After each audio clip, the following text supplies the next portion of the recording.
Are you ready, DJ? Yeah.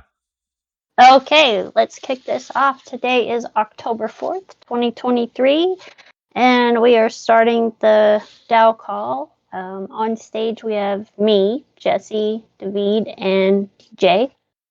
In the audience, we have Alan and Paris. Let's see, there's a proposal processing. We'll get to that in a little bit. On the agenda, the first thing that we have is discuss the LP farm rewards. Should we increase rewards? It currently is set to expire October 20th. DJ, you put that on the agenda. Do you want to maybe talk about it a little bit? Yeah. Since we don't have an exchange anymore, the liquidity pools are the only way to get EFX. So I think and also it's been since the year the farm was with the current rewards passed. There's been, I guess, let's just call it volatility since then, and I feel like we need to readjust it to encourage everyone who's still participating and providing liquidity. And I think Jesse said he was writing his thoughts on the matter. What do you think?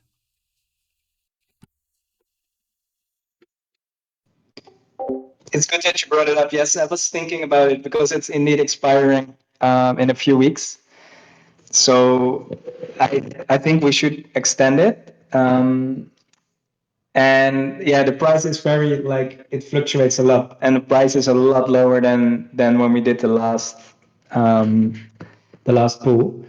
So I think the best I think would be if we do one for we have to recalculate the rate. I didn't do it yet, but I think it should be more obviously corresponding to the current price, and keep it for a bit of a lower duration, so less long. So we have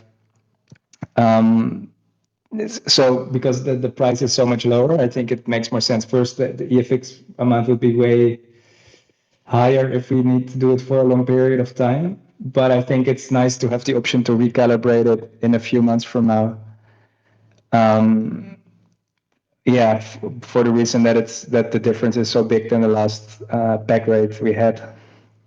But I think we do need to extend it. So I was going to write up the proposal in draft for the next cycle, for perhaps 2 or 3 months. Maybe 3 months is the best, which is going to be quite some tokens considering the price, obviously, now. Right, and I guess full disclosure, since I'm already have my LP on DeFi box, I think we should also inquiry into DAB if we can also do the same type of system without their box with tokens, just rewarding people with EFX. That way, both people who prefer EOS or BSC can choose, and it will kind of the people providing liquidity can average it out based on their preference.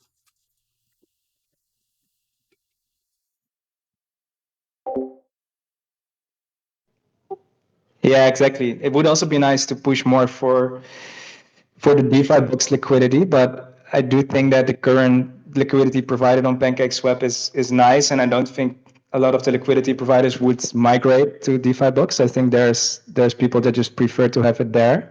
So I think we just need to keep this incentive pool going, especially now we don't have a centralized exchange, that we keep it going. Maybe we also launch a way to incentivize DeFi box as an LP farm.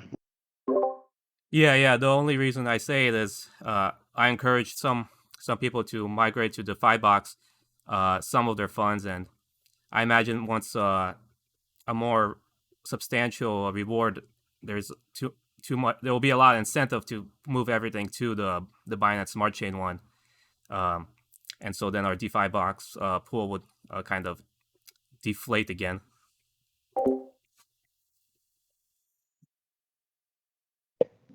Yeah, exactly. We don't want that to happen. I think we would like to have the DeFi box as primary liquidity for the token, right? So I think that would be the nicest. Being in Binance Smart Chain is beneficial, but for workers and new people we onboard, I think we want to offer them great liquidity on the EOS side, because that's where the main transactions happen for our application.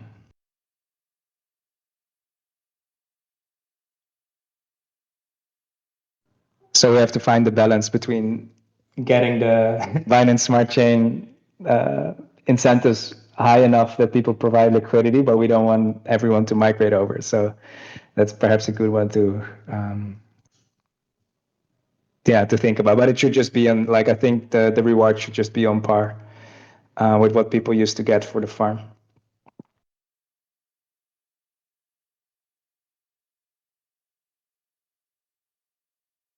So I'm looking forward to the proposal drafts for these, and that's a good point with DeFi bots. Do you think you'll have a proposal before the next cycle? Good question. I think so. Yeah, I think so. So I will put like the draft numbers up there like today, so we can look at the numbers, and then I will see if there's any adjustments, because it's on Friday, the new cycle. So Well, yeah, it's on Friday, but you usually take a few days extra, right? yeah, it normally it takes a few days extra to launch the cycle. True. So, but it would be nice to have a few days to at least get feedback from you guys on the numbers, Yeah. or at least you get the opportunity to check them out. And we're gonna aim to launch on Friday. The cycle, like, that's always the aim, except when there's no proposals. Sometimes it just takes a bit longer because there's no real push for the launch. But we'll be more stepped, I think. Like, that's the goal.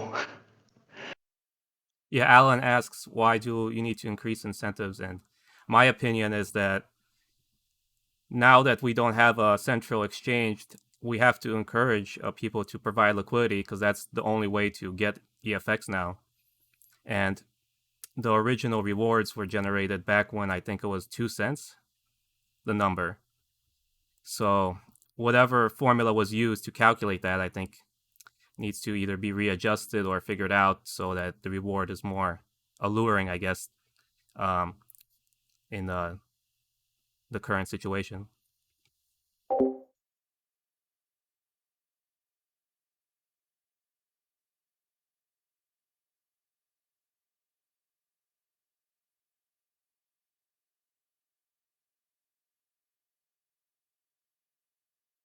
Alan's typing some more.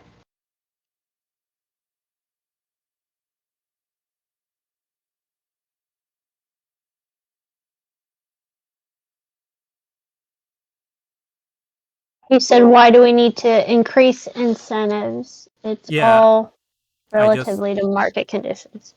Right. So as Jesse said, I think it's probably better to go with 3-month periods like we did before, because that will give us more ability to kind of react to how things happen.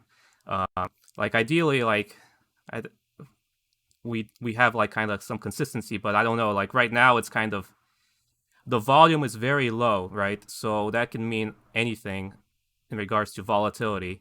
But at the same time, we need to encourage participation in the LP. Of course, I say this as I'm a LP provider, but generally, a lot of the most hardline people are also LP providers. So that's I think our feelings on that.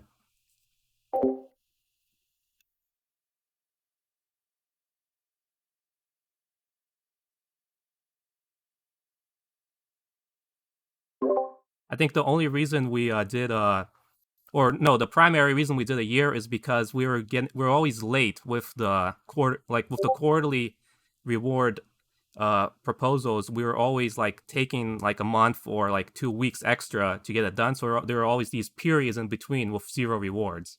So I think the only thing to be sure is to like try to avoid that from happening if we like reduce the periods. Yeah, that's right. That's a good one, like, to take into account. I'll have to schedule in that we get it done in time, because we need to deploy a new smart contract for the new settings and the duration, and then we need to update the user interface and like for the migration setting and stuff. So there is a few steps involved, and the deployment needs to be done, of course, properly, because there's going to be a lot of funds in the smart contract there. So we'll need to schedule a bit of time to make sure that, like, I think it's quite important that that the proposal is initiated in this cycle, so we can be in time for the expiration on the 20th. And then, because the cycle ends on the 20th, right? If we get the proposal in this cycle, that's like just in time only. So that's. Will you think you'll be ready to do it right when it passes? Well, I would have to see with, I don't know, like, depending on the number of tokens. I think there's going to be, it has to be split over a few cycles. But we can launch it with like this. Yeah, we could do it on the exact same date because the tokens would be released. I can transfer them. Couldn't you do an ATP? We could do it with an ATP if there's enough funds left in the. Oh, how much is there? Yeah, I'll have to check. I'm not sure. But it's no problem to fund it in multiple. Like, you don't have to fund everything at once, which is also the reason why sometimes the reward pool was empty and people cannot claim, because then there was a gap in claim, like in me transferring the funds coming from the DAO to the pool, or forgetting to do so. But it means we can already launch it without being fully funded. So I'm gonna plan it in, and we should be able to do it on the 20th. I can already pre-deploy the contract, so then there shouldn't be a delay. That sounds good. I will write this in the proposal as well, so we have it on paper.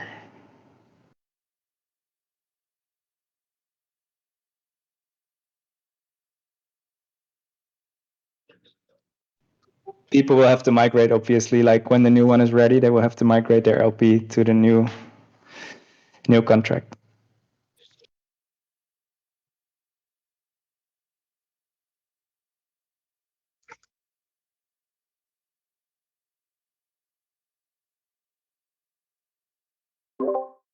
I think that covers what I want to talk about for the liquidity pool. Okay. Should we move on to 2.0 updates? I know you've talked a little bit about some of it in Discord already, Jesse.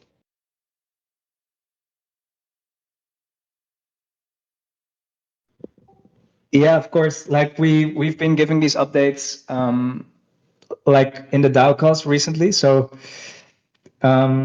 we can of course do a quick update on the progress over the last 2 weeks, and the timeline that we're looking at for finishing, like, the first release of that, the first testable version. And we can maybe quickly recap as well the idea. We had some comments as well in Discord, like, about communicating this a bit better. Also, like, we need to still write out a blog post and make sure we get the roadmap out there. So we just want to mention that we are working. Like, I will make sure we write down the entire concept as well in a written format, so it's not just in the DAOcast that we're talking about it. But the 2.0 version is well underway. I think we're quite far now with the implementations. On the smart contract side, we've been running this on the testnet for a while, and it's been working pretty well. I think there hasn't been major issues, except for still missing the validation part. So I would say we're like at 90% done on the smart contract side, because we do want to add in validation, as it was a crucial missing feature in the last year, while we were running like production annotations without having a proper way to validate results and basically punish, or like to make sure that people that are doing bad work are not getting paid. So that is well underway. And then the other elements of the 2.0 release are the Python SDK. This part is working. Right now, I'm actually working on the implementation mostly. And what we're adding now is that we can get the results back as like pandas data frames easily, so they can be used in various tools in the Python ecosystem. So it means that if you have a campaign, you can just write out your instructions or even just a data set in Python. It can be published to effect force, and after that you will get like a data frame object back that will slowly get realized as workers are performing tasks. And the idea is that it will work quite nicely in notebooks and different Python tools, but IPython notebooks will quite nicely can be used to inspect the data of campaigns as it's coming in, and they should give quite a few nice use cases that we can immediately use the campaigns for in the AI context. So that's the Python SDK. The other SDK is the TypeScript one. This one is more focused to the worker interface and making sure you can make reservations, and like we have built in some functionalities. David has worked on that for quite a bit to convert your EFX to different currencies as you go. So that's also part of the new SDK. So we want to make it really easy for people to use the liquidity on EOS to convert their earnings, and the other way around, to use EOS or USDC or USDT, I mean, on EOS to pay for tasks.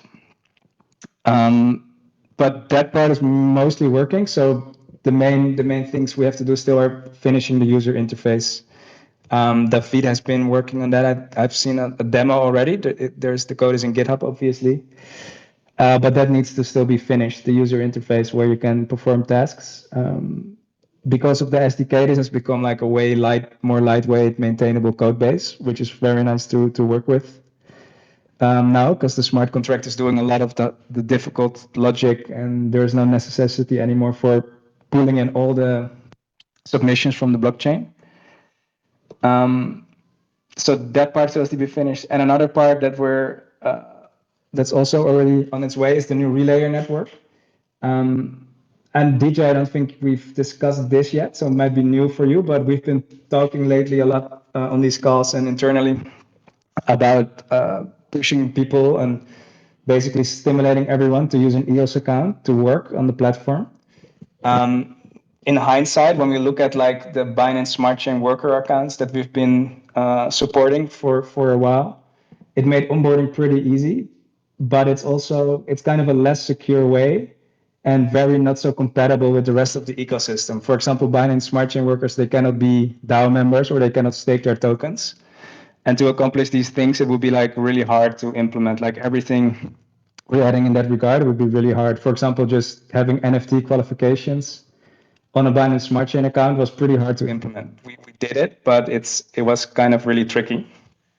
So we actually came up with a new plan where it will be because EOS accounts aren't that expensive. They're quite affordable at this price point. Like EOS is also very unfortunately, yeah, just the price is very low right now. So we can already like buy in advance quite some RAM. We actually own a lot of RAM already on the EOS blockchain. And we're planning to reserve that for having at least, I don't know the number yet, but just basically reserving X amount of free EOS account for workers. And we have a setup in mind where, like, if someone would spam the system and basically claim a lot of worker accounts, we will still be the owner of that account. Like the relayer will still be the owner. So we're basically renting, like leasing out these accounts for short times. And if people do not get an X number of qualifications in an amount of time, they will basically be recycled. So we can keep using these accounts for like the free account pool. And if we do a little bit of the calculations on that side, it's very doable to basically offer free accounts for everyone, and basically not need to buy in smart chain ones anymore, which gives great benefits, right? We can do like workers can be DAO members, they can stake, they can use like the different other things you can do on the EOS blockchain. So it will make everything like way easier for us to integrate. But that's the last element we want to finish for 2.0, and we've already started on this. We've like cleaned up the code base for the relayer. It's been converted to TypeScript to have a bit of a nicer coding environment. And what we still have to add in is the part for account creation for free, but that's also not a major technical hurdle anymore. So that's a quick update yeah, on the general 2.0 overview. Maybe David wants to add a little bit on the user interface progress. But yeah, feel free to ask any questions, of course. Indeed, I also think that it really helps with what you mentioned about being able to create certain features that integrate well with EOS, such as making it easier for workers to be able to be DAO members, having them be able to claim their rewards directly to the staking contract as a DAO member, and having that locked up for a little bit and having them earn the rewards, I think is also an interesting feature and a valuable feature.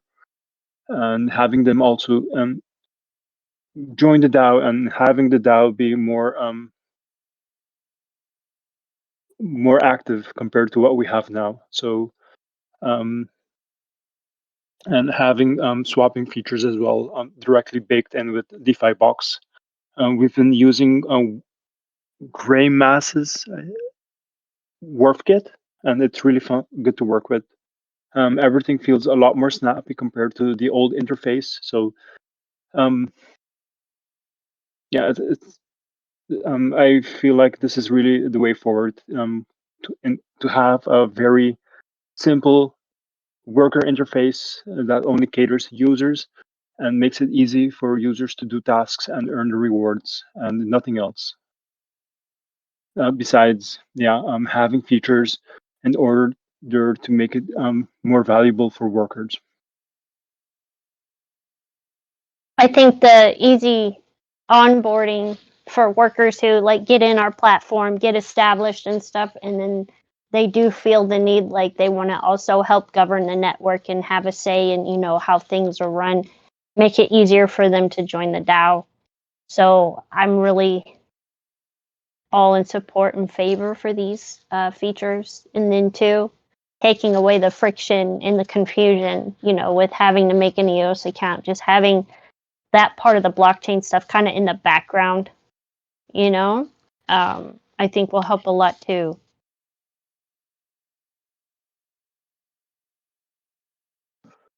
One of the other things as well that we have is deeper integration with Label Studio, and I'm also building out mechanisms to do data validation on the input data and the output data.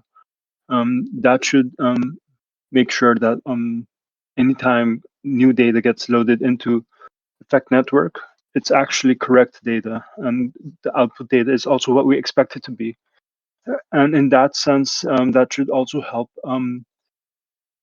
data scientists that use our platform to know and to expect how their data will be transformed by the workers. And it should really help as well to make sure that workers always have validated data to work on.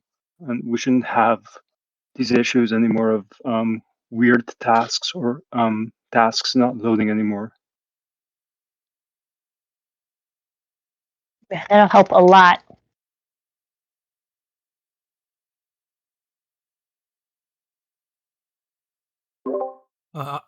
Excuse me. A while back, you were working on the NFT qualifiers. Is that still in progress, or did that get completed? Yeah, that's been implemented. So the qualifications are now NFTs in the new force. So if you have like a specific NFT, it can be used for a campaign to qualify working in it, and requesters will be able to quite easily create their own collections using the SDK to create new qualifications. So if you want to make like a basic English qualification, this can be done through the SDK or through the web interface. And in the backend, we would like basically create a collection for that qualification, and you can then distribute the NFTs to the people you want them to have. And it's quite nice. So it's a more extensible system. Like NFTs in EOS are actually really well implemented with atomic assets. They can have attributes, for example. That's something we didn't have before. And we could remove all the qualification code from the smart contracts and just rely on atomic acid. So that's a quite nice one that we have been able to add for the new release.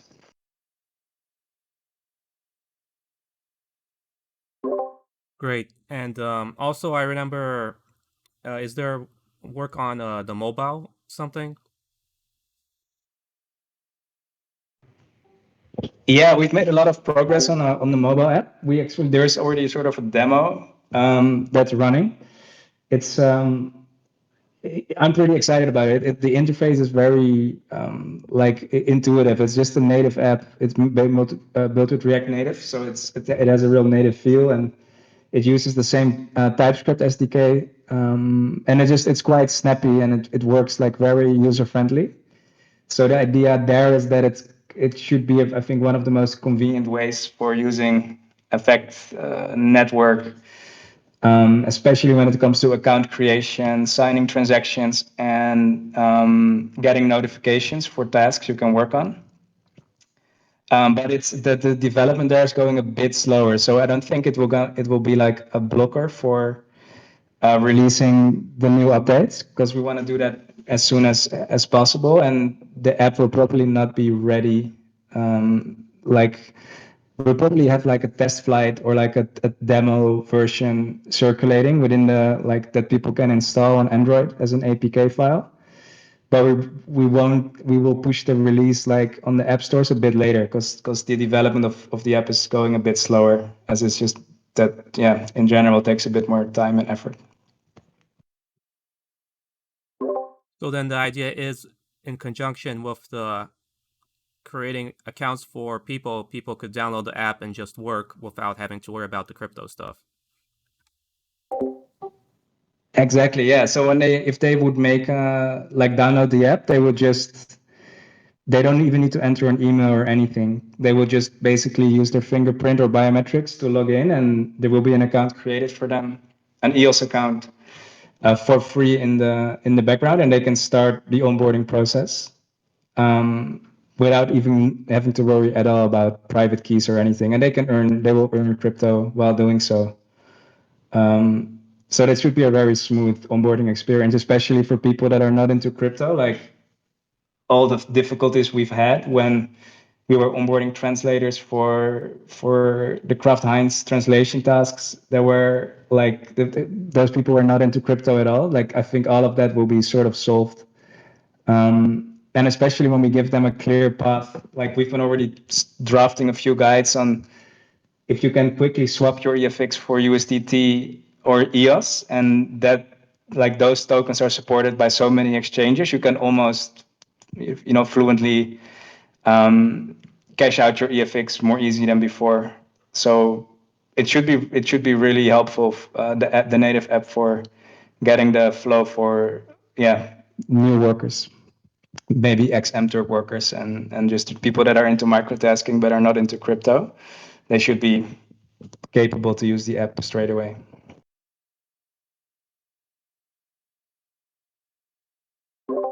That sounds good. How has the stuff with the Leon been going? Is it good? Yeah, it's been going like we've been doing quite some tasks. I think Rochelle can cover it better than I, but I do know that we've lost contact for a little bit with them, but they came back in the air like last week, and they wanted to check on a few tasks. And so I think a few days ago we've sent over another data set for them to work with. But Rochelle can maybe cover better the number of tasks we've done, and what the content was. Yeah, I can relay on this. So for a little bit, the Chris guy from Leon, he was preoccupied with like a move, I think it was. So there was a time period where he wasn't, actively involved with it. But during that time, we did a lot of our A/B testing, got the template straight, figured out, the connections with that, improved the template. And then implemented on our end, a qualifier for it, and testing the results with using the qualifier versus not using the qualifier before and it was a night and day difference. So he popped back with us. We gave him the data we collected of the good results with the qualifier implemented and things, and he was so far like quite happy with the results. He asked for the data because they were going to do a write up. So I don't know if that was like a technical paper or a blog post or something. I was just looking earlier this morning before the DAO call to see if they'd published anything. I didn't see anything yet, but I think they were wanting to compare the results with their algorithm. I think that would predict things. Don't quote me on this. Sometimes I don't completely use all the correct developer terms with it. So I don't know what those results are. I know the results that our workers did was very high quality. So yeah, I got to send him over a message to touch base to see what's going on with that, because I think Jesse had sent him a message about it. So we're at the follow-up stage with them. I mean, I'm looking forward to seeing what they're writing about. So when I know, you guys will know because I'll share it. But we're highly motivated to get anything from Leon up on the platform, and I think we've done a good job so far with making sure it works and they can tap into us easy. So I don't know, David, if you had anything to follow up on that part. And Alan's typing too. I think they're training, like the model that they're training is Clip. It's like a model used, I think, for creating an embedding of a prompt, like of text to create an embedding for text. I'm not 100% sure, but or it's maybe even used. I think it's a part of Stable Diffusion. I'm actually not too familiar with Clip models, but they want to compare the performance of Clip because they use this right now to create the annotations. They want to compare it with the human annotations as a baseline. I think that would be the write up, but I'm also not sure. I'm keen to learn more about their write up as well. Well, hopefully the workers did well. Yeah, exactly. I think the results are really good. It took us a while to get to that point. I know, Rochelle, you were like having to go back and forth a lot, but I think we did a high quality data set of like 1,000 or more annotations, which is quite nice.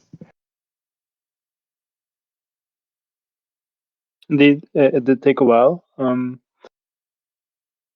Also, we had to weed out a lot of workers, and that was also like a little bit of a bottleneck to get people who we could trust in order to properly annotate the images. But yeah, it was a good learning process.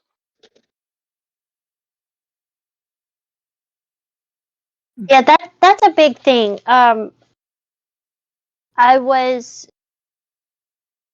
not surprised by the number of workers that took the qualifier. What is surprising, well, shouldn't be surprising too much, is the number of workers that actually passed the qualifier, because with these tasks, to me, I think it's very narrow in the skilled worker it's looking for, because it's looking for a worker who, one, understands English directions, two, knows how to properly label boxes according to the instructions, and then three, can properly type in what's in there, according to the instructions and following the rules. So it's a pretty complex task. Not a lot of workers qualified for it. And I even implemented like a second chance one as kind of like a training one for workers who were almost there. And the second chance one literally told you what to do step by step. And even then, some couldn't do it. But I mean, for me personally, in my own opinion, I would have liked to see these things done with like bounding boxes first, then, you know, the text separate, but it's also not impossible to find a large amount of workers to do all this in one task at once. It also depends on, too, the audience of the workers. So right now, for this type of thing, there's not that many workers I know qualified to do these. There's only a handful. There's actually more people I know who have accounts on EffectForce who would be qualified to do these, but they've not even done the qualifier or even tried to do the task. The type of workers that I'm wanting to be recruiting and those places I know could come on the platform, ace the qualifier, and do this work 100%. So, but my view of how I want to have a lot of qualifications on the platform is first to see right off the bat if people have them, and then also some qualifiers that train someone how to do a certain task. You know, there's ways that you can train a workforce using a qualifier, and it's kind of like a training one, and then you give a second one that's like an actual test of kind of what you've walked them through instructionally, you know, guiding them in that first qualifier. There's so much you can do.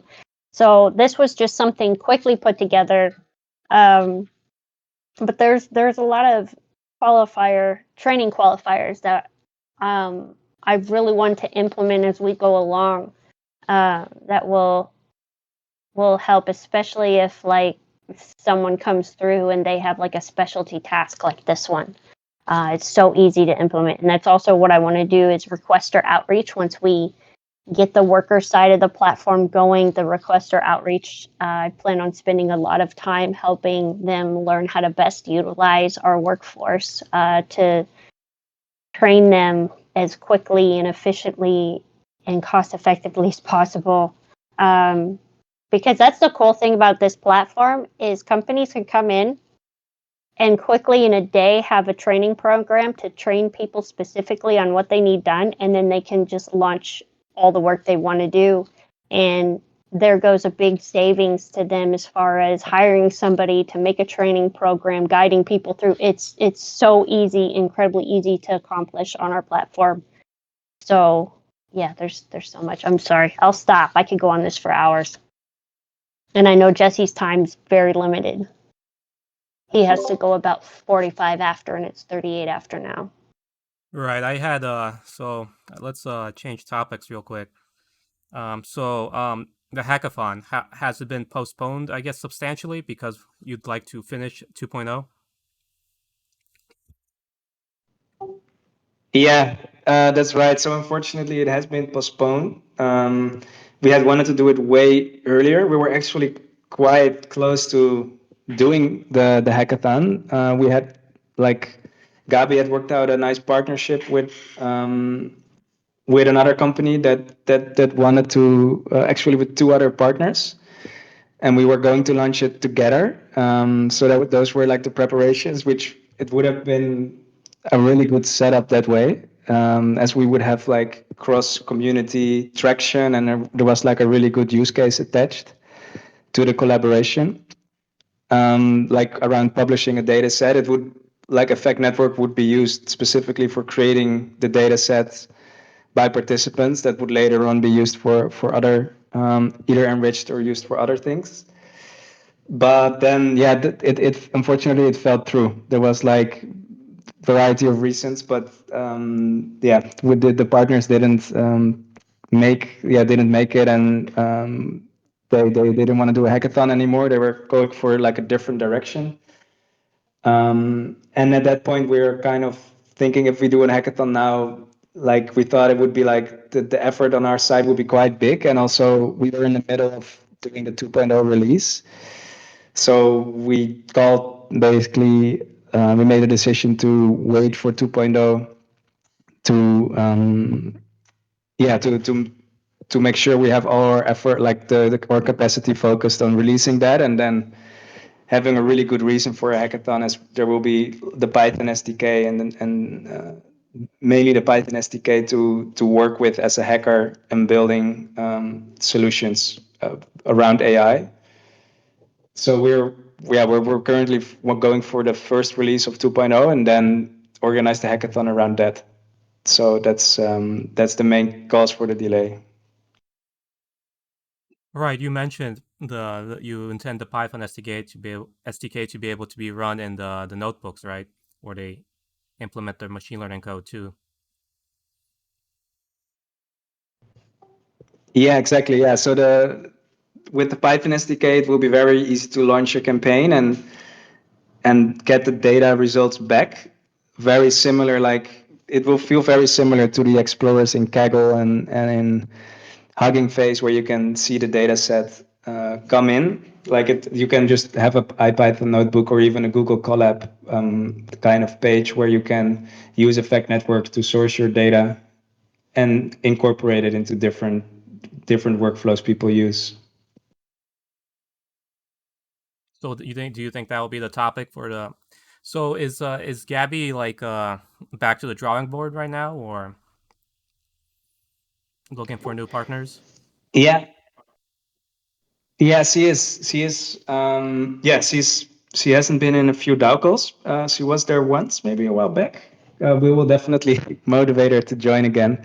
So she's busy again with partnerships and marketing, and she's written a few articles and a few more to come. So I don't think we're gonna do a partnership for the hackathon. When it fell through, we kind of thought, all right, let's just do this one ourselves. Um, so the hackathon will just be made to promote, like to get more users and to make test out and get users for the Python SDK and the new worker interface.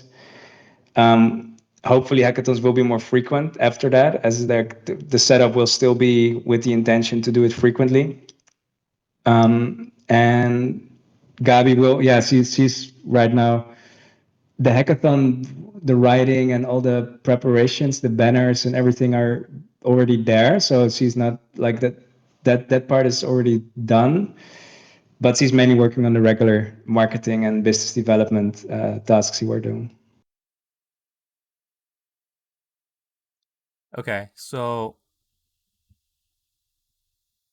I think for the hackathon, the general theme we want to go to is exactly we want to attract the machine learning programmer audience to have like their whatever data they're collecting, have it either curated or processed by human workers, and then they get it right back in Python and can do more AI stuff.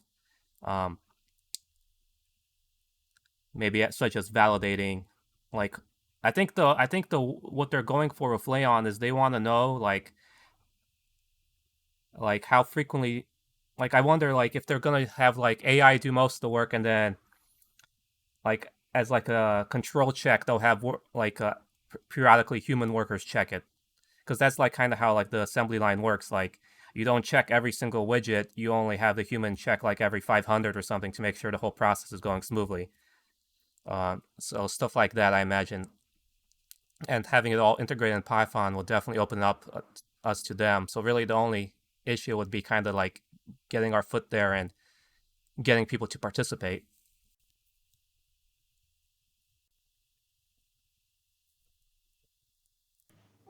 Yeah, exactly. There will be loads of possibilities when the Python SDK is there. Like things like people are still training LoRa's. LoRa's are quite easy to train for stable diffusion when you have annotated data, and it's still just you can still just if you have the time to annotate a data set, you can for I think even on the free tier of Google Colab you can train like a LoRa and have pretty cool results. Or like making like specific data sets for um, refinement for llama or like LLMs is also very doable. So I think there's a lot of cool ways we can integrate with the Python learning frameworks. Um, but there's many ways we can. I think if With the Python SDK, it will be very especially with examples from with notebooks that people can see how to train even more simple algorithms than stable diffusions or big LLMs. Like whisper models are really small. Like there's a lot of models that can benefit from annotated data sets that we could experiment with. There's also the option that we make our own algorithm or data set, maybe by the DAO, and we created a hackathon around that, like who can like contribute the most, or think of. There's a lot of creative ways we can do the hackathon. So yeah, it's we should definitely brainstorm once more on what's the best angle. But I think using the Python SDK to create data sets will open up so many options that it's going to be way more accessible for people to join this hackathon and just build cool stuff in the language they're used to. Yeah. You mentioned LoRa's, and that may be just a good theme itself. Just have some like provide some sort of specificity to a model, and create the templates and stuff for that, and then the one that people find the coolest wins. And that would also create a bunch of GitHub projects of Python and Effect, showing exactly how you could use it to build the LoRa's. Yeah, right. We could even make, I'm not sure, I think LoRa's are almost free to train in small sizes, but we could even have a thing where if someone creates a cool data set and they win, then like we will pay for training the LoRa and they can like have that on there on like this marketplace. Stuff like that would be like I think pretty cool for people to try and create cool data sets with. Yeah, because I think that will help.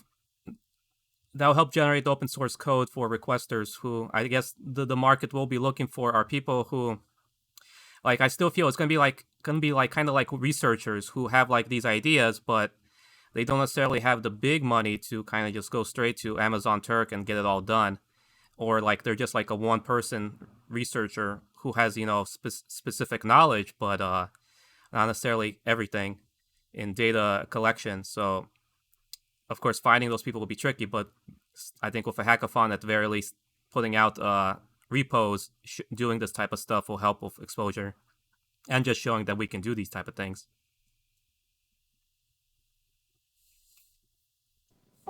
I also like indeed, and there's no ideas. good alternative right now. I think for gaining data, like Amazon MTurk is degrading really quick. It's sort of falling apart. Looks like if you look at the sentiment there, and then the alternatives are like really expensive data farms, like for AI. There's a few of them, but they're just really you need to have like contracts and pay a lot of money for data. So I think there's even a few others like microtasking platforms popping up now in the blockchain space. I saw one or two. Like I think that there's kind of a gap now because MTurk is I'm not sure why. Maybe Rochelle knows, but it's just sort of not really works anymore. And then the alternatives are so expensive. So I think it's very valuable for researchers to be able to access data experimentally, not too expensively, and use it for their research. Yeah, like the hobbyist. I think like there's gonna be, like, as you said, those big platforms are like for the big companies, right? That want their own, like probably the Facebook and X and um, Google. Like they all contract out to the big companies. But like the hobbyist who just like has an idea, like they want a model for something and they need to create a data set for it, but like they don't want to go through the big companies. And I think Amazon Turk has too much KYC now, stuff like that. And so that's what Rochelle told me a while back. But yeah, like the hobbyist researcher or just person interested in machine learning wants to create a data set for their model, we're there for them.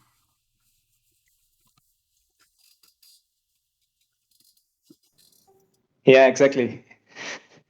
Yeah, that's exactly the space where we are, and we can offer people there within their Python environment even data sets they can quickly use. I just want to jump in real quick. I'm sorry. Jesse has to go. I want to keep him on time. Oh, you're right. I do have to jump off. Yeah. Yes. But I can Cool, yeah, elaborate more on the MTurk part. yeah. All right, cool. Yeah, I have to jump off. It was great to see you guys, and we'll continue in Discord on the proposals and everything. Sounds Bye good. bye. Bye, Jesse. Yeah, the big problem with MTurk always was they excluded workers from all kinds of different countries. It created a black market where people were making their US based MTurk account and then selling it off to people in other countries. Not only did it lack worker support and any help for workers whatsoever, it they were very not transparent about the master qualifications they would hand out, very secretive about who could qualify for it. They wouldn't say what it involved. There's a lot of rumors around it, and it would just appear and without any rhyme or reason. However, they would charge requesters a premium for it. And they would also charge requesters a premium for all kinds of other things that should just be standard.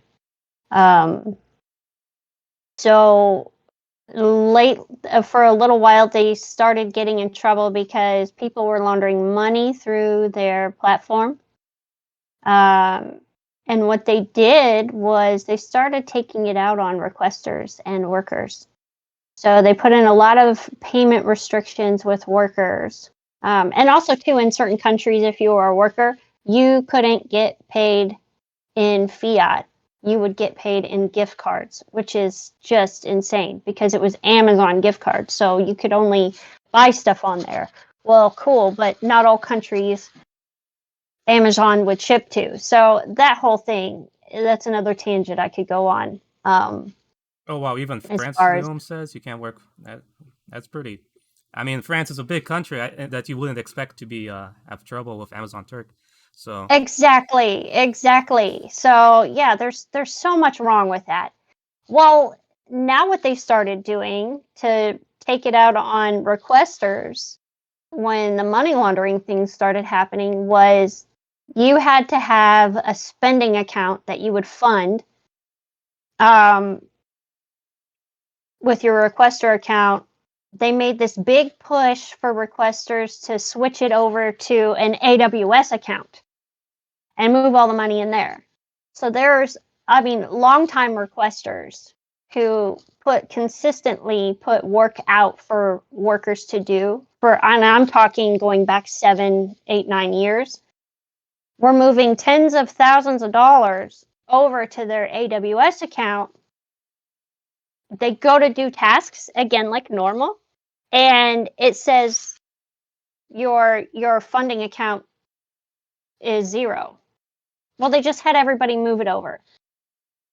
There's some requesters on there who are missing up to $10,000 because it's locked up in AWS. It can't be used on the platform. Requesters are getting no support, no help to get it to where they can post the tasks that they have to fund, for this. It's not working. This one guy has like $10,000 in his spending account, and he can't even put up $5 worth of tasks right now. And he's been battling Amazon and AWS customer service going on 3 weeks, and is still not finding resolution. So I don't know what they've done, but it's really terrible for both workers, where it was a terrible place anyway. And now it's really bad for requesters. And I'm talking universities who are requesters on this platform, who have internal review boards that they answer to, like stand up requesters. And it's just bad. So I have a big push with recruiting for workers and requesters who are just fed up with the whole Amazon debacle. So not only do I want to put out a recruiting effort for workers worldwide, I also have a special focus too on the MTurk segment of the population. So, which brings me to my proposal I put up for the onboarding committee. I know you guys probably have some questions about that. Back when we did Kraft Heinz, we had onboarded about 300 translators onto the platform who had no crypto experience. But they're very qualified in translations, and we needed to hurry up and get them working quickly because of deadlines, and the amount of work involved on the platform. Sorry, my lungs need to cooperate. Talking expends a lot of breathing capacity. And when we did that, I was working 24/7, just helping and taking care of and supporting 200 workers. My goal when we set this off is 600 plus. And I know it's there. And no matter if they're coming from an MTurk background or just the general public, because worldwide, people need extra income. Oh,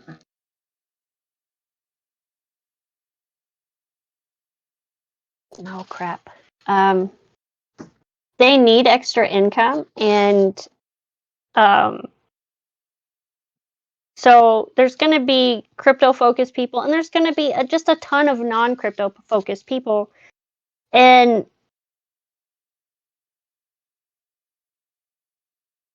I gotta fix something. I'm sorry. I need to try to edit something.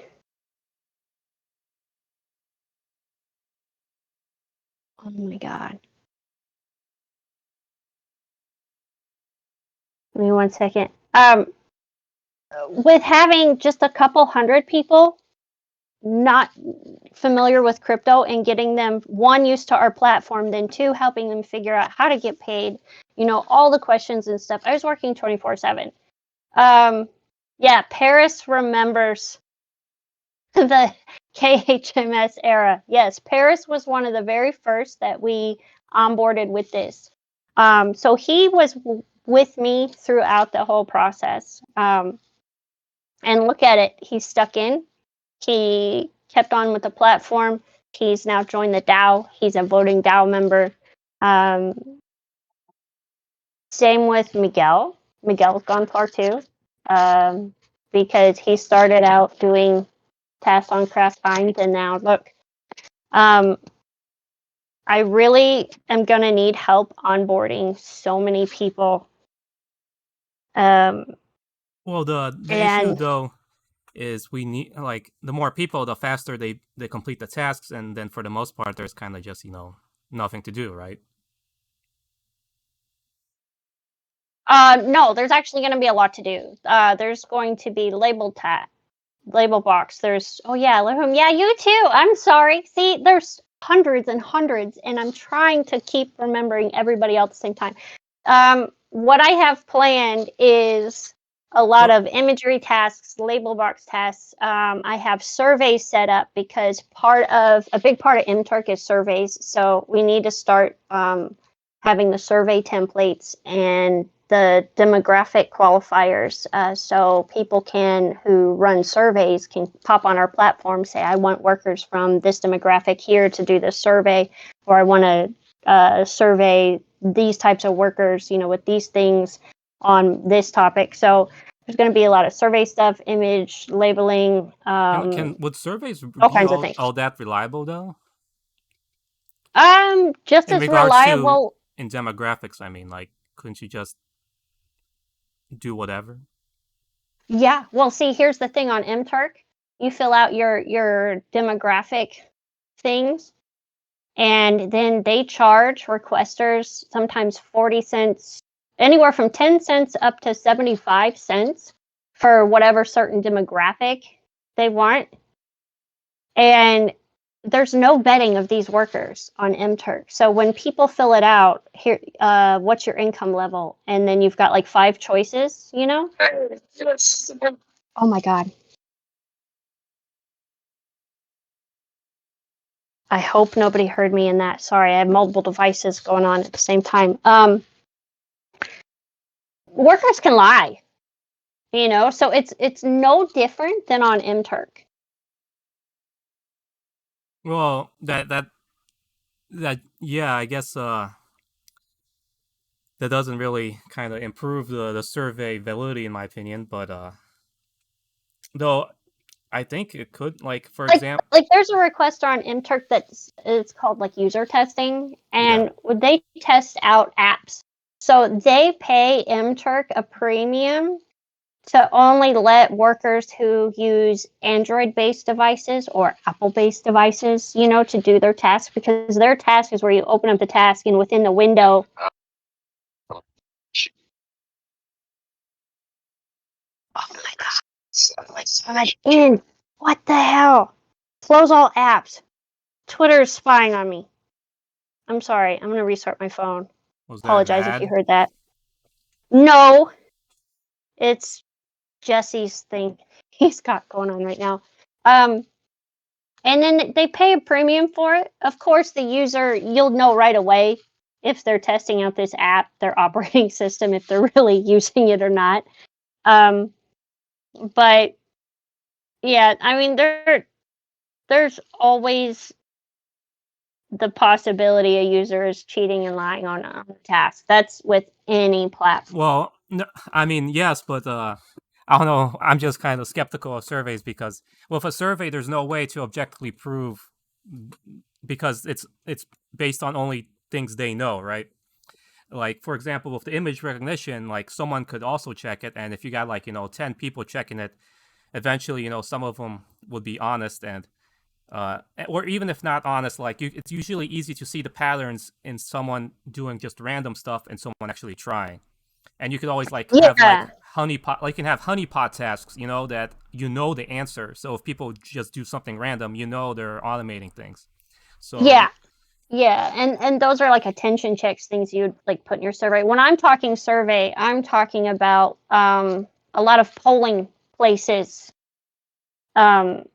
use mTurk for their polls. Like, do you remember Kellyanne Conway, who worked for Trump?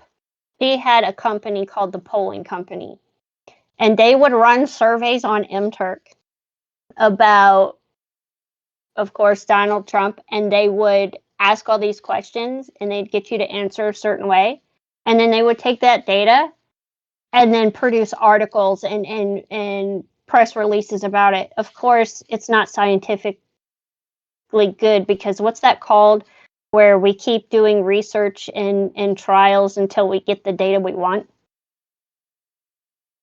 I forget what that's called. But that's what they were doing. That's what a lot of like survey things are on mTurk. And they pay really well. If I can chime in. Yes.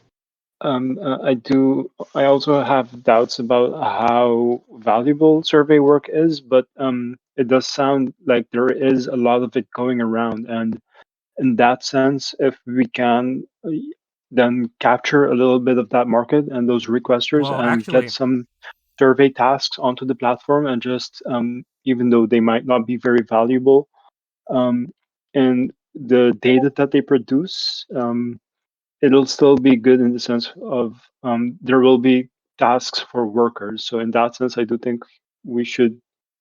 Rochelle, I got an idea for a survey use case. Think of we would just have to use NFTs, and basically, like, like the DAO, like we have our DAO, right? And we've been using the proposal system to do sentiment. But if, like, we all had, like, say, like, an NFT token, like, bindable to us only, that said, we're part of a DAO, right? And as soon as we leave, it gets deleted. Then that could be the qualifier check. So that way you would be doing a survey of only affect DAO members. And this could be applied to any DAO. Like, there's the Eden on EOS, right? They all have a special NFT representing their membership.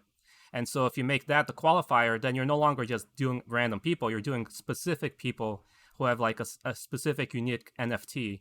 And then the surveys could be valuable, I think. Yes, but I'm sorry. now you're catching on with some things that I want to use the workforce for, especially with the NFT qualifications for our DAO.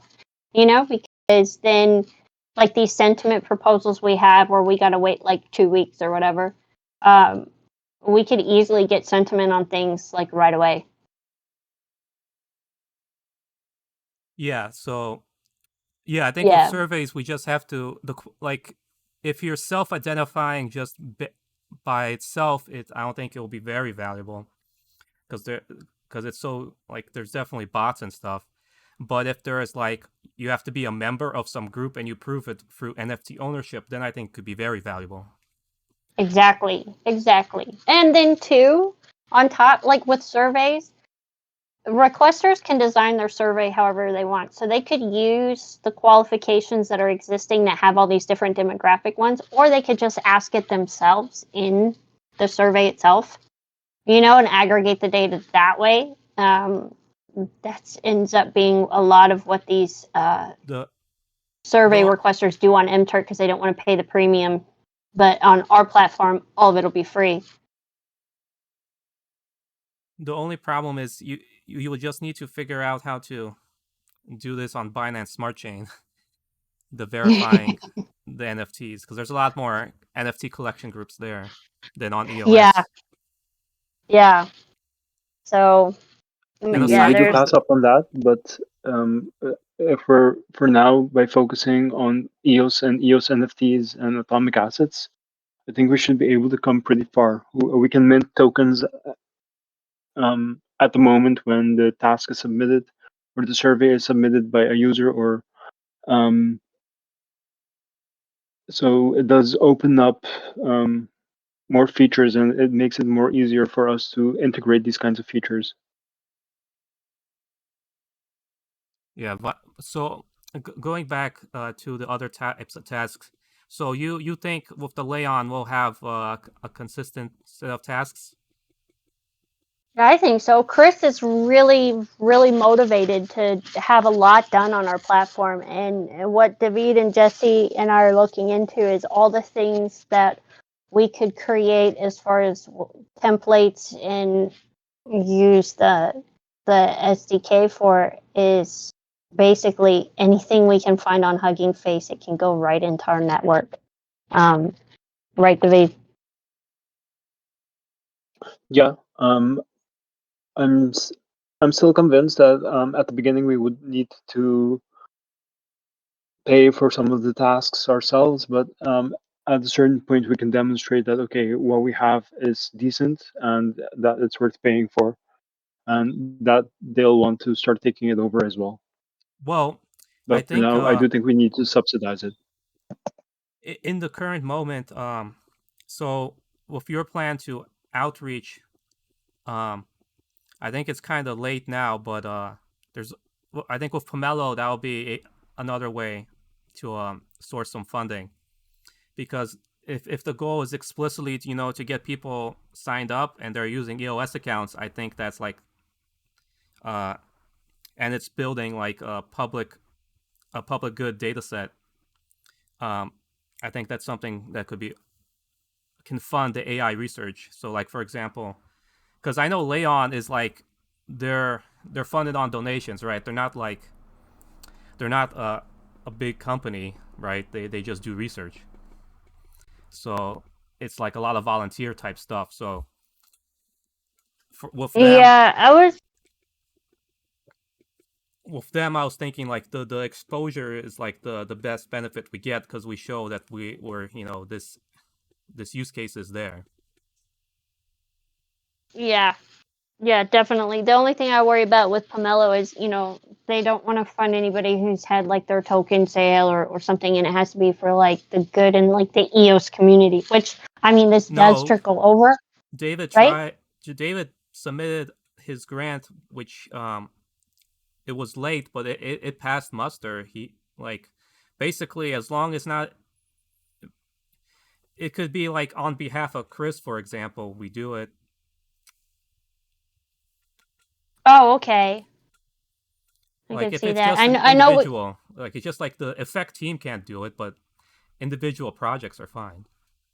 Oh, okay. Mm.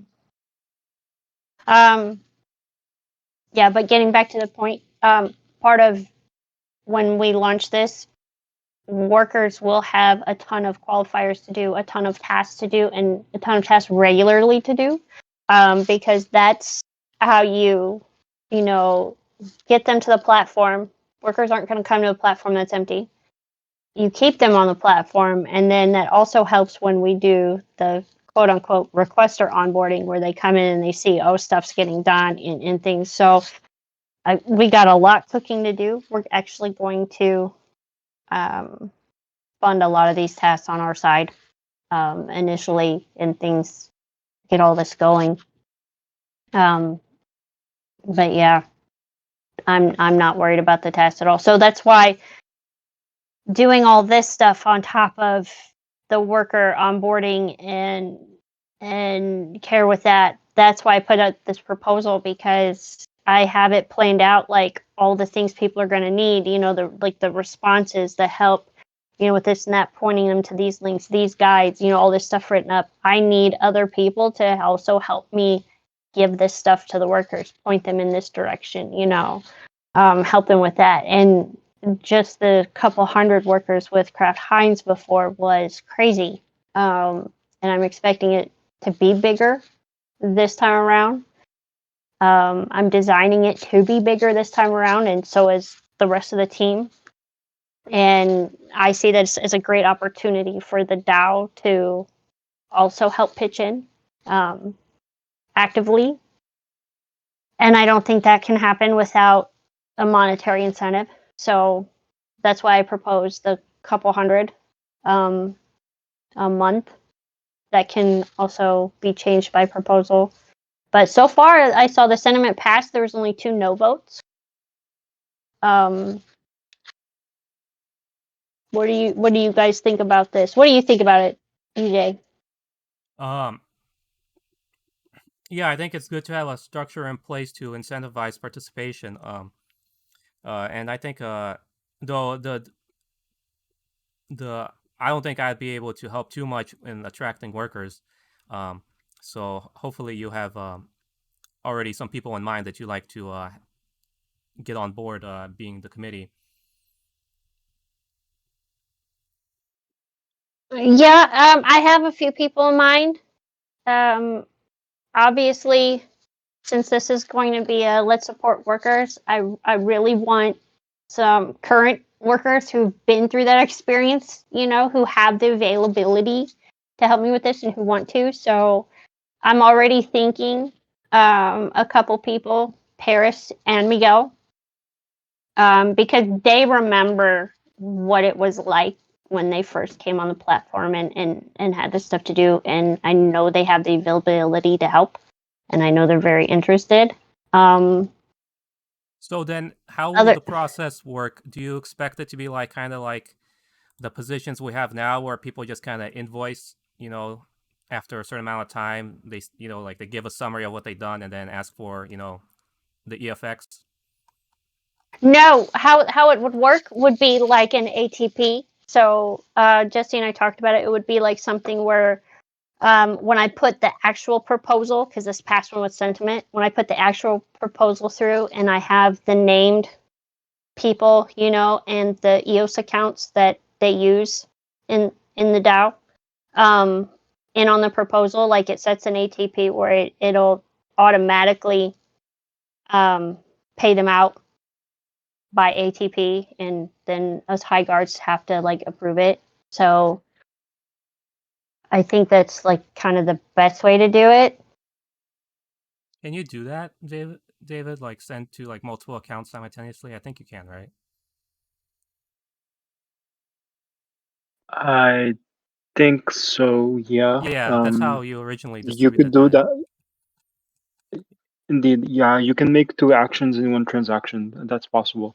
Okay, yeah, okay. So then, yes, I sometimes forget we have the ATP. So basically, you're saying we can fund people like without them having to request it, Yes. and it can all be done with 1 ATP if we want to scale this up in the future. Mm-hmm. Yeah, that sounds good. Yeah, and I pointed out in my proposal, I was specific. Like, I want to pick 3 people, and I want to be the one to choose these 3 people, and it's not democratic, but I want it to go well initially, and then we can set a time period of yeah, in regards to 2 that, you should create like a position of like committee chair or whatever, right? And then you can decide who's on the committee, and that would make it democratic. Something like that. I want like a voting system or something. I don't want to have it completely like controlled at my whim. I don't think that's very democratic, and that's not like how we have the DAO stuff. But yeah, but we don't want to like have too much bureaucracy right in the beginning, right? Just like go ahead and do the stuff you want to do. Yeah. So that it's just a start. It's just a start because I can see the storm coming, and I know my capabilities, and I know I just cannot do it all by myself. So that's why I really put it out. Plus, I want other people to get like super involved. I mean, think about it. The spirit of the whole thing is to have workers join the platform, get involved with the DAO, start helping run the network, and have the say in actually how things are run and managed. And to me, this is a big part of the DAO and its formation and its mission and goal. So open for everyone to do as much or as little as they want, and I think this helps.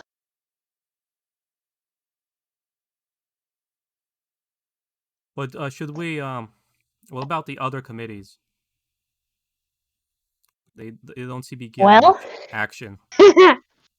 Well, right now with marketing, it's we have marketing ready to go.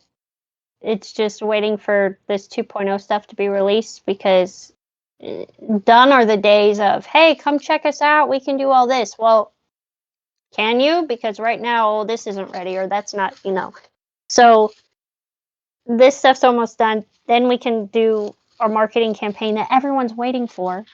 And then I think Gabby may organize some more of a marketing committee actively with the DAO. Because I think we need that. The tech committee, that's already kind of going, with the developer fund and the dev tickets and stuff. So,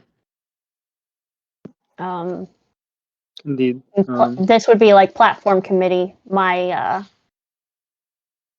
thing. The other question though, you said $200 worth of USDT per month, right? Yeah. But how is the DAO going to get that? It's going to be funded half from the foundation. No, I mean like programmatically. How do we get USDT? Jesse figured it out.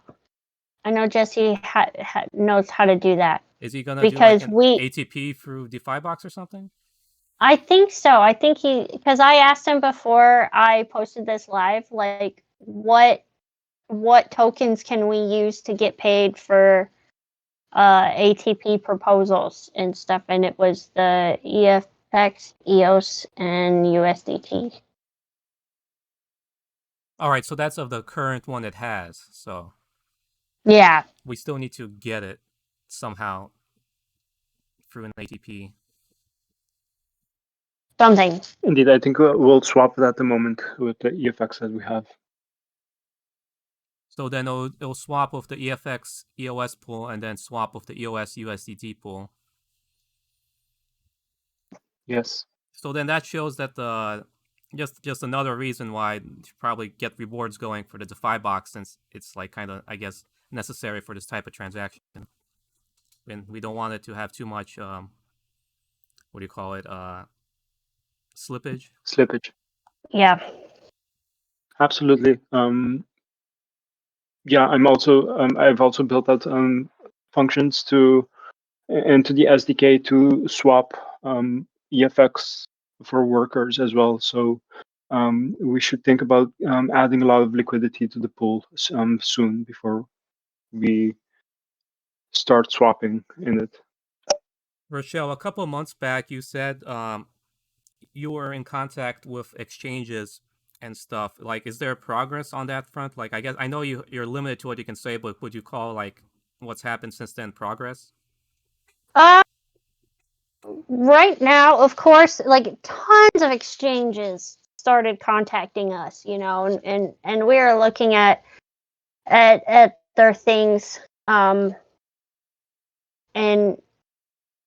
you know, looking at the exchange, like who's on it, what's going on with it and things. Jesse doesn't want to rush into anything too quickly. He doesn't want to have an exchange just for the sake of having an exchange and having it be terrible. So right now we're kind of just watching all of it, focusing on the 2.0 stuff, but we're not forgetting about the exchange thing because I mean, unfortunately, it is a big thing to have a centralized exchange. So he's got a couple strong candidates that we think we like, but I can't say like who or what, but that is definitely up on top of the radar along with all the stuff we're doing for 2.0. Okay. I know, I wish I could just like come out and say, "Oh yeah, we have this tomorrow," but I don't have any of that info.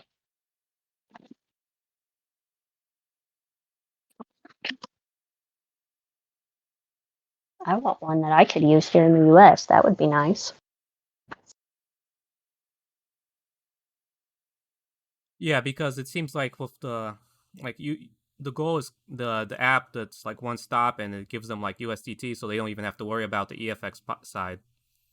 Like like it all goes to the original idea that people have to like the tokenomics of EFX is the requesters purchase the EFX and then they create the task, and of that task 10% is sent to the DAO and then 90% is paid to the workers, and then the workers in a swap, like you kind of expect them to swap already to USDT, right? So that's like the tokenomics we've have, right? So it works with that to kind of However, how it really is that 100% go to the workers, and then you pay a tax on top of that amount to the network.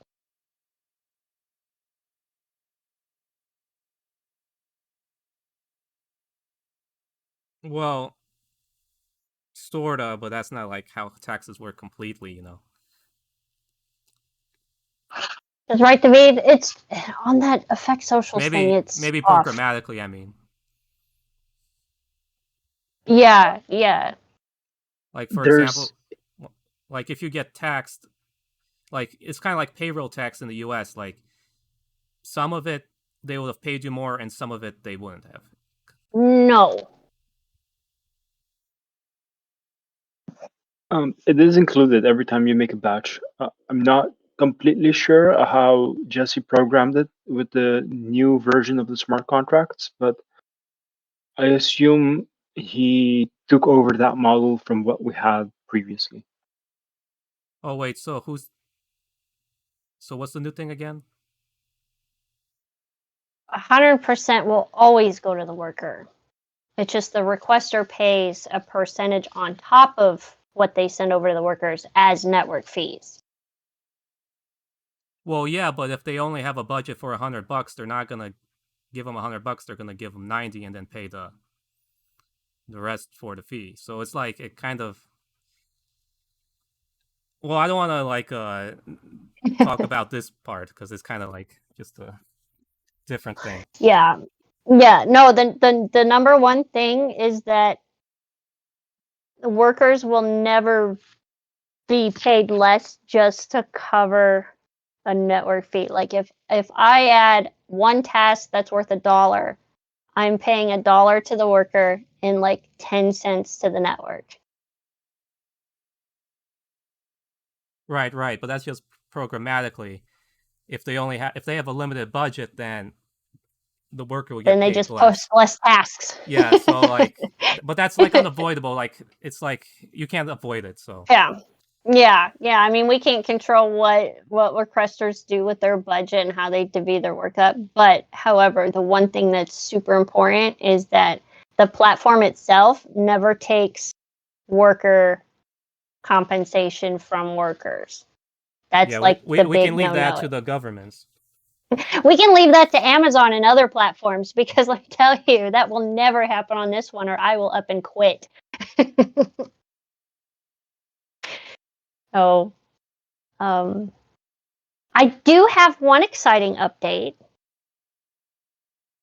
I do think you're right, though, Rochelle. It's the task reward quantity times the number of tasks times the batch repetitions plus the batch fee quantity.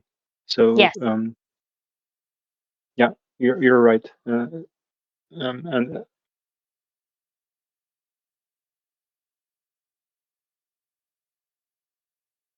sorry, go ahead. Okay. Yeah. Thanks for clearing it up. Yeah, we never take worker funds. A big thing that the community has been complaining about, which I understand, and requesting is the Telegram channel back. So as of today, here in just a little bit, the Telegram channel is going back live. So we still have our DAO Telegram, and that's still going to remain active, but that is controlled by the DAO. The Effect Network Telegram, managed by the team, is going back live today. However, it looks different because it is going to be like topics. So there's like a couple different topics. Let me pull it up here. We have general chat.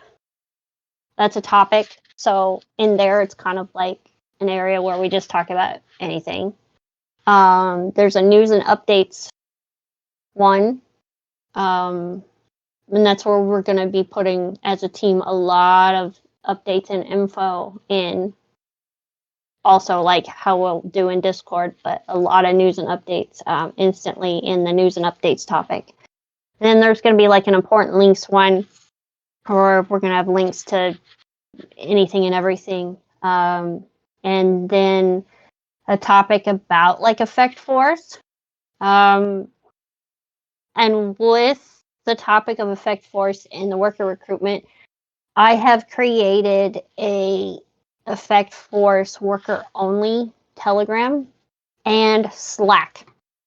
So on top of a Discord area for workers for to talk about tasks and get help with other things, there's going to be a worker only Telegram, and that's just going to be about work. About cashing out your account, navigating the platform, that kind of thing. And then there's going to be a Slack channel because a good segment of workers that I'm going to recruit for, they actively use Slack. Some use Telegram and some use Discord. So I've created 3 areas for workers only, but the old Effect Force or the old Effect Network Telegram channel is going live. I just have to flip a switch to where people can post. And yeah, what are your thoughts on that? Is this related to the committee? Will the members be moderators there? For the worker Telegram. So like once I get the 3 committee members along with me up and going, the committee will be managing the worker Telegram, the worker Slack, and of course handling worker tickets in Discord. But the main Effect Network Telegram that we're resurrecting today, that is the team one. So that'll be just like me, David, Jesse, Gabby, Lawrence. If you're opening the Telegram, you must be confident. I am. That sounds good to me. Yeah. I also think it's nice to have more communities and just to help each other out and just to try to get community activity back up. It'll probably Yeah. be just KuCoin support for like a few months. It could be. It could be. Speaking of KuCoin, I checked they actually moved all the EFX from the cold wallet to the hot wallet, so it's all like They did. It's all consolidated now, but there's still almost 81 million left, and I believe when I last checked, it was like 95 million or something like that. But either way, it seems like there's still a lot left, and the withdrawals kind of are much less frequent now, I think. Like even people asking questions, you still see them pop up, but not like every day. So I feel like a lot of this is going to stay locked up in KuCoin. I think a lot of people are just going to wait till last minute. I envision a lot of people piping up in like December, you know. And then I'm not looking forward to when that deadline passes. The influx of people who are like, wait a second, where was this? You guys are terrible. No, it's KuCoin. We've been putting out announcements and trying, you know? Yeah. But Indeed, like we've also seen a decline in people creating tickets in Discord to help them. and of course it's after I make that guide. But the guides are going to be there for when we have a wave of people. So Yeah, exactly. I Well, the mean, we can wave. push it a bit more as well, and remind people again. Yeah. Well, we'll see. We'll see how things go. I think was it January 29th or something. The end of January. That's the 28th, deadline. is it Sometime 28th, in January, I 29th? think. Yeah. Yes. Right. So have we covered everything, or is there something I missed? I think we covered everything. I think so too. I can't think of anything else at the moment.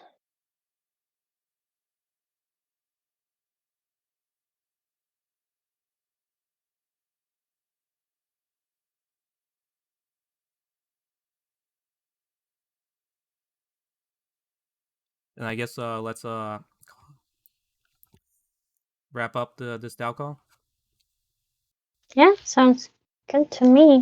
As soon as this call is over, I'm opening up the Telegram and I'll announce it in the DAO channel.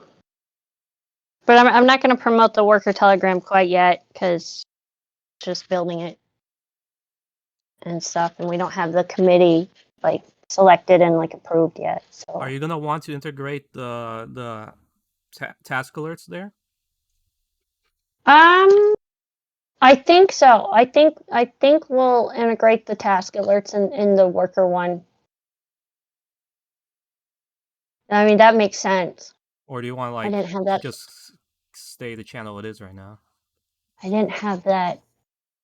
I didn't have that figured out. Let's keep it how it is. Yeah, like right For now a it's while. working. Yeah, right now it's working. And then two, what if you're a worker and you just want to mute the worker combo and you only want to get alerts from the task alert thing, until like the mobile app where you can do the push notifications. You know what I mean? Like, it'd be annoying.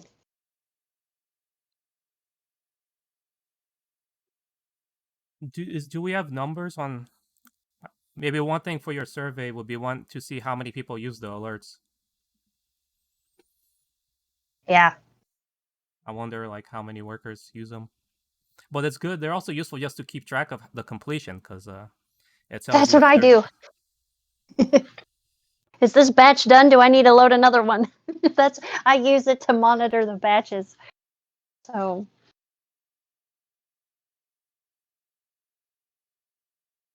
Alan asks, what can we do to stop KuCoin benefiting from the coins they hold? I don't think anything. That's me personally, my thoughts. Well, from what I've investigated, KuCoin never just like liquidates it; they just stop providing support. So the only way for people to reaccess their effects down the line will be us just to be successful, which I seem is, though, like, I think from what I read, like the original delisting, like they just complained that KuCoin was our only centralized exchange, or at least notable one. There's like this Indian one that's kind of like strange, but so we'll see. If I think if we have more exchanges, KuCoin may relist, but I don't know. But I'm pretty confident they're not just gonna liquidate all the EFX into like one of our liquidity pools, unless they go bankrupt. Then they will. If they pull like what was it? Was it FTC, FTX? FTX. Yeah, if they're FTX, they will. But I don't. I mean, which is possible. Like I don't know their internals, but they would do that regardless if they had it listed anyway, right? I mean, my sincere hope is if everything goes exactly how I personally want 2.0 to go, and we grow and we have all this activity, maybe we'll be lucrative and interesting enough for them to be like, okay, we'll open it back up. Yeah, there are cases of that. I forgot the name of the token. It's like one of the big Ethereum DeFi tokens, where you can like borrow tokens and stuff. Well,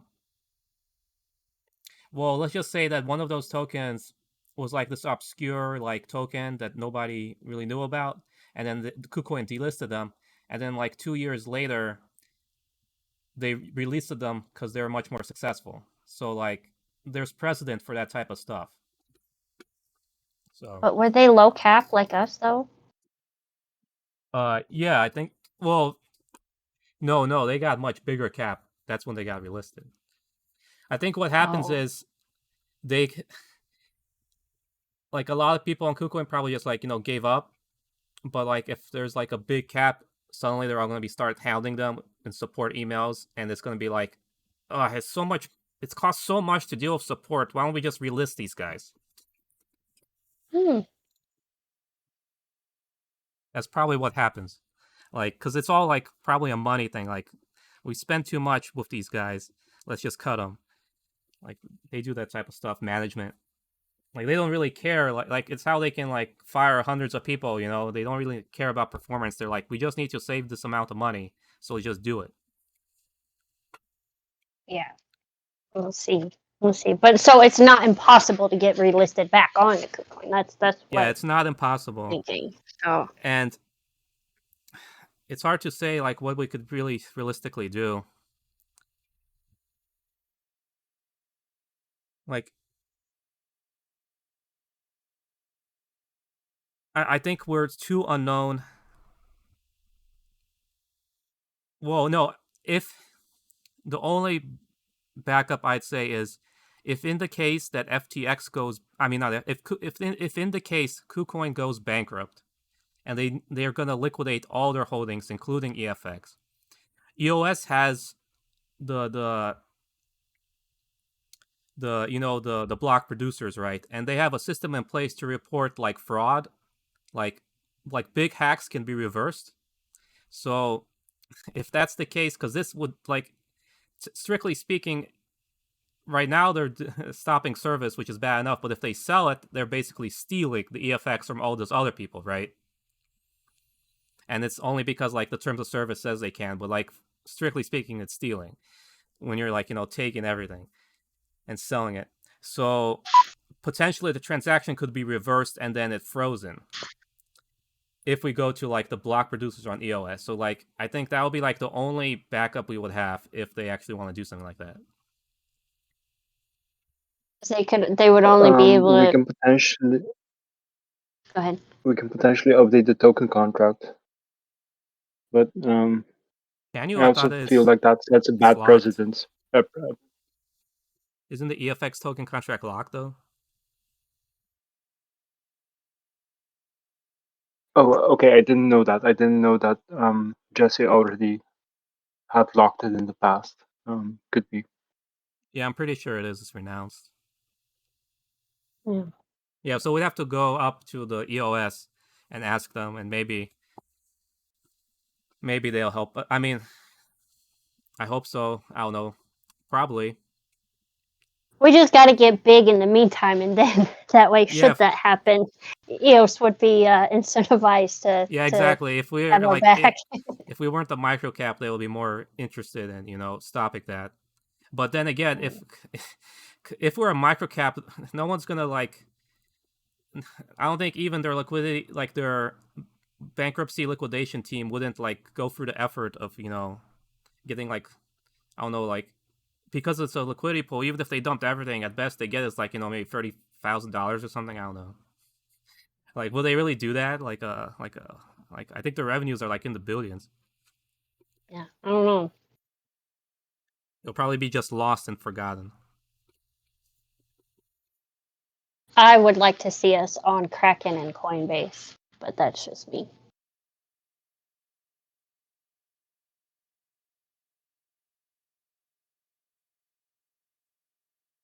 We can dream. All right, so I think that anything else? No? I don't think so. All right, then I'm gonna stop the recording, and I guess we can call it a day. It works for me.